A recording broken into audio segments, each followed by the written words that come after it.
Devant la cour d'assises spéciale de Paris avec le retour sur les faits ce 3 octobre 1980 lorsqu'une bombe d'une forte puissance a explosé peu après 18h35 devant la synagogue juive libérale. Laurence Goldman est sur place pour RCJ. L'ancien commissaire du 16e arrondissement de Paris est à la barre. Il s'est rendu sur place avec ses hommes juste après l'explosion.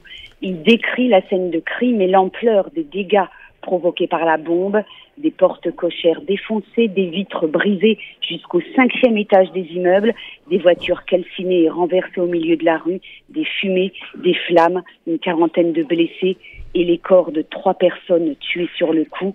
Un motard de 22 ans, le chauffeur d'une famille qui se trouvait dans la synagogue et une journaliste israélienne de passage à Paris.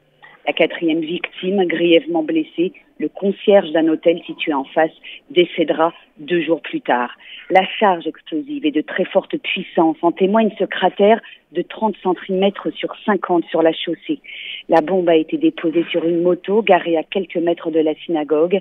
Des photos prises ce soir-là par la police sont projetées dans la salle d'audience.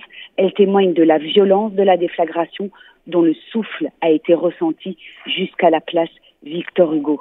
Le magasin d'électricité des parents de Gérard Barbier, partie civile au procès et présent ce matin, a été entièrement détruit. Il se trouvait dans la rue Copernic.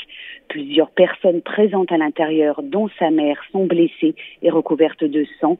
Dans la synagogue, on le voit sur les photos, la grande verrière a volé en éclats, blessant des dizaines de fidèles dont on voit certains visages en sang, des familles, des enfants venus prier en ce soir de Shabbat.